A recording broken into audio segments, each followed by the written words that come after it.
So I've brought the C80 home to have a look at why we're getting this issue with no scanner. So we've done a little bit of investigation on the boat and had a look at all the cabling. There's a resistance test that you can do to check end-to-end resistance in the cabling, and as long as you're matching some of these values on this sheet that you can see here, essentially the cabling should be okay. I've checked all that. I've remade some of the ends. We've got a joint at our mast where it comes through the deck, so I've remade all of those connections, and it hasn't really made any difference. We're still getting no scanner. I've done the same set of tests from the C80, testing the entire length of the cable, and that appears to be okay. So what I've noticed since is, when doing a little bit further investigation on the back of the unit, is that I'm missing some of the pins. So if you look in here, you can see that some of those pins have actually broken off. There should be, I think, a total of 13 pins in there, and 2 of the power pins, 1 of the data pins, and a couple of the other pins are actually missing. So I've seen a couple of videos where they've actually stripped these units down, so I'm going to have a go at that. One of the other things that I did to get this to work was, as you can see from this photograph, is I put tin foil in the back of the connector so that it would make contact with this unit here, and that actually did bring the scanner online. So we saw a message change in this top corner to sync, and we were able to, when you go to this button here, normally this is all greyed out, which it is now because obviously we're not got anything connected up, but this has always been greyed out. Once those connections were made with the tin foil, we actually saw this pop up, and we saw scanner off and on, and also TX standby. So it's definitely working. It's definitely an issue at this end rather than anywhere else. So I'm going to strip this unit down, see if I can make some pins off. I found some very small connectors like this, and I'm wondering whether I can take these pins out of this and actually remake that connector in the back. I've also seen units where you can buy this whole piece here separately, so that could be an option, but again, quite expensive still. For the I don't really know what value there is in this unit. Really, it's a few years old now, so we'll have a look. We'll try and strip it apart, and we'll go from there. So the first thing you need to do is pop this faceplate off. So we'll just try and gently flip that off.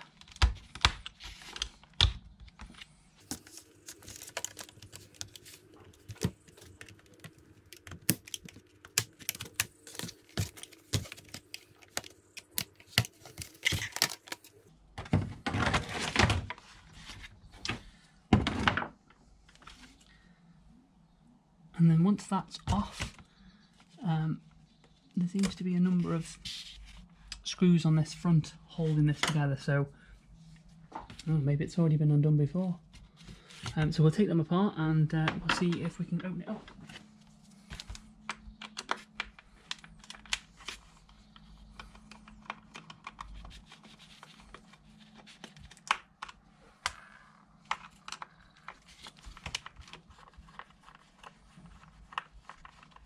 So my unit has definitely been opened before, because if you look here, spin it around.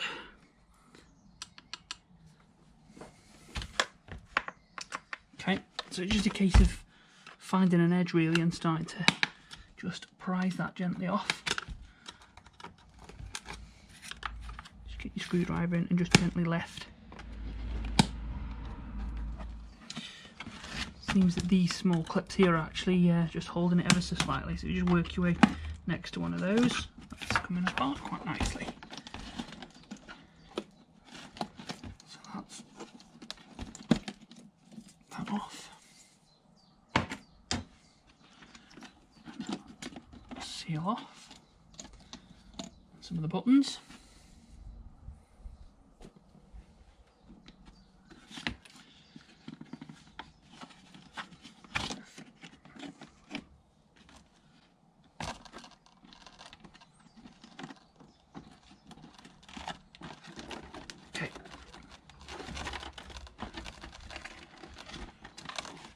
Okay, so the whole unit is actually, oh, that's the screen out. I'll give that a bit of a polish while it's out actually. Touch this piece really. Okay. units out of its casing. So we need to have a look at separating that off the back, and then we can take a look at what we can do about these pins.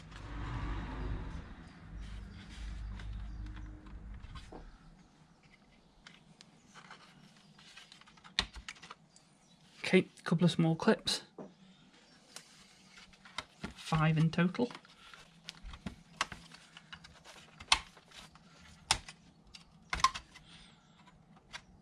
And it's off. So we'll move this out of the way now, put that somewhere safe. So from the back of this board you can see the shape of the pins. Here's the power pin. This must be the radar pin itself. And then that's an NMEA. C-Torx there. So it's whether then we have to unsolder the whole lot, or we just try and attack the pins that are actually broken. Which on mine are these here. That one, that one, that one, and that one.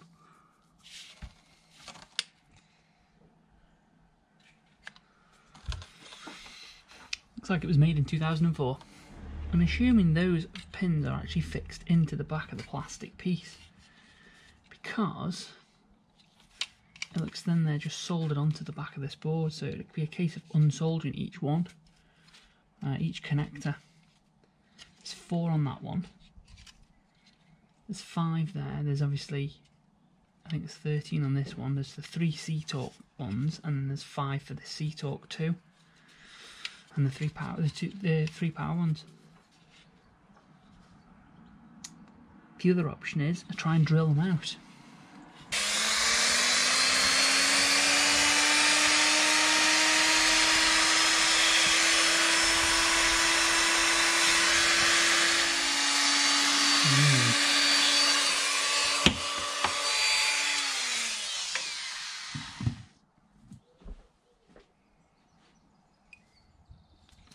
So I've drilled through and I can actually see the bottom of the pin. But I don't know whether that's actually the way to do it or not. The reason I chose that one there is because there's actually quite a lot of circuit board around this, so if I did make a mistake, I've still got plenty here to be able to resolder on. I can just scrape a bit of this off. There's plenty this side anyway, but I can scrape a little bit more of that top coating off and just try and get it to connect back on when it comes to soldering it, but I don't know whether that'll work for all the others. So I've been in, I made myself a cup of tea so I can have a bit of a think about this, and I don't think I can do it that way. A couple of reasons. First of all, I've got nothing in there to try and pull on, so even if I dislodge that pin enough, if I stick a pair of even very small pliers in there, I haven't got anything to grip on. These are pretty much, 1 or 2 I'm a little proud, but they're pretty much flush. So my worry is if I then put my pliers in there, I'm going to break the other pins. And then secondly, I don't think I've got the skill to drill right the way through straight. I can do it on the circuit board, I can take these pins off, but then once I get to this stage, I've then got to drill straight through that and through this bit here, so I think I'm going to have to just get the soldering out and try it. So I'm having to go now at unsoldering these contacts. I've had to upgrade my soldering iron because my other one wasn't hot enough or hadn't got enough power. So I've bought myself a new one, and I've also bought myself an unsoldering pump or a suction pump, I'm not really sure. I've never done this before, so I've been trying different settings and I found at about 400 degrees I can take these off.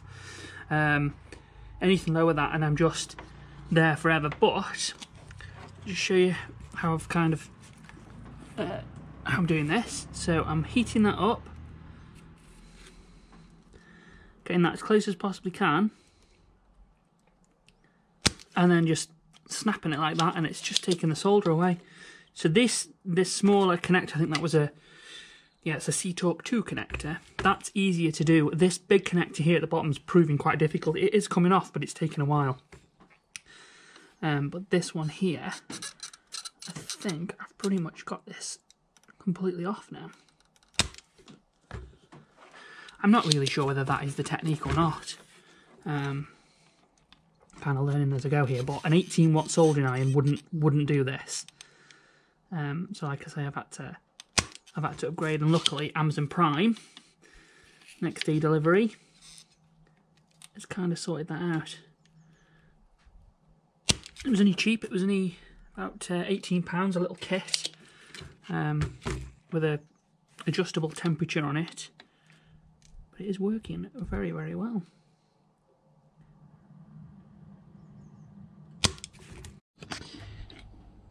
So what I've tried to do now is I've tried to just, where I've got more solder off, I mean some of them, you can feel the pin will move, some of them seem to just be caught a little bit, so I've just very carefully with a screwdriver just tried to push them in the direction that, you know, I think where they're stuck, away from where they're stuck. So this one here is stuck on this side, so I just tried to use the other pin and just very gently just loosen it off, and it seems to have worked. This connector up here, this 4-pin DSM connector, that's off. The C-Torque connector's off, the C-Torque 2 connector's off, because that's now pushing away from the pins. It's this power connector now that I've got to tackle, maybe 1 or 2 more pins down here. These all seem a little bit solid still. I mean, I don't know whether I'm doing this the right way or not, but we'll see how we get on. Well, I finally got that apart. I was just basically rocking the whole unit backwards and forwards, and it's come apart. I feel like I've been doing that for days, but it's off. So now we can try and address these broken pins, which I guess pull out backwards. And hopefully we've not damaged anything else in the process. Clean all them up a little bit.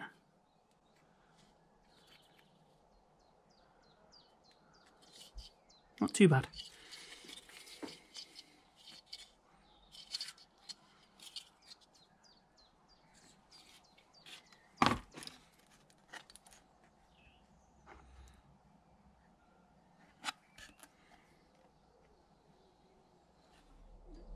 So a couple of days ago I managed to separate these two parts, and what I've done now is I've actually pulled, I actually drilled mine out. Time will tell whether that was the right way to do that. So what I'm thinking of doing is soldering this now back onto the board. So I just place that, let's just get it lined up. For my replacement pin, I'm basically going to go this way through. I'm going to slot that through the board itself, and I'm going to pull that so that it's the right height on there.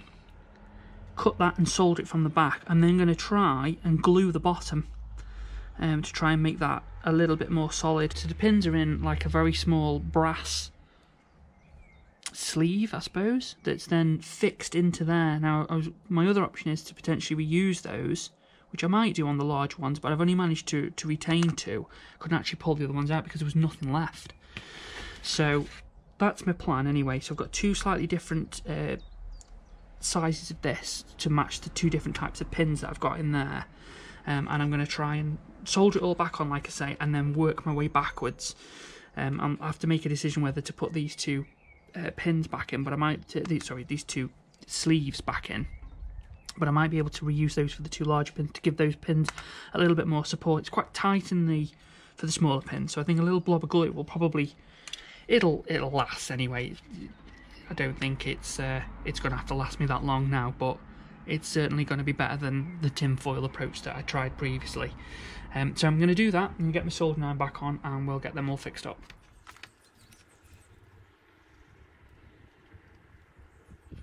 So I have finished my soldering. I don't think I'm going to win any prizes for that, but never mind.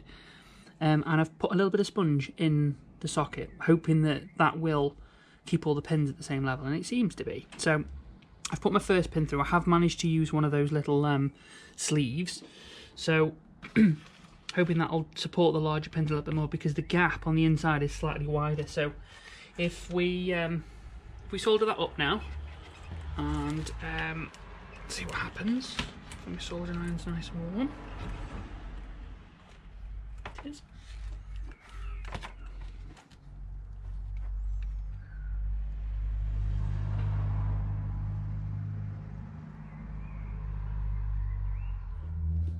So we have a look now, we can see that we've got pins pretty much in place. A little bit of a bodge drill on that back one there, but they all seem pretty straight. Now I'm wondering whether to put a little bit of glue in the bottom of this. Not really sure how I'm going to do that. I mean, I literally can't just tip that in, but if I can somehow get some down there, then hopefully that will, you know, just help things a little bit and just try and secure those pins a little bit. So I've just got my meter.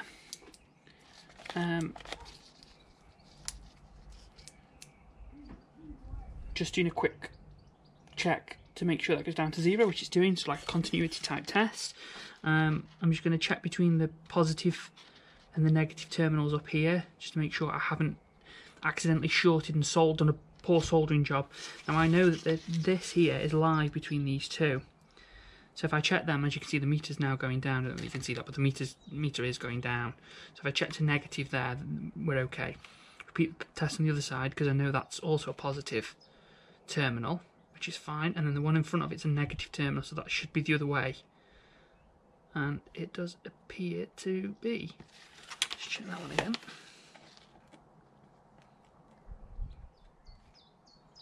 Yep, it's looking good. Okay.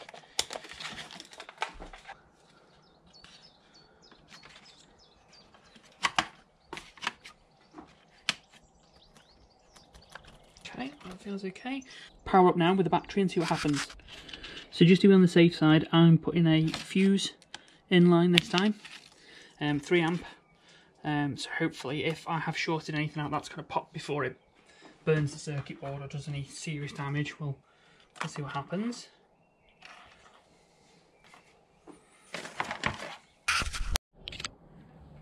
So we just power on and just see what happens. Yep, seems to be back in business.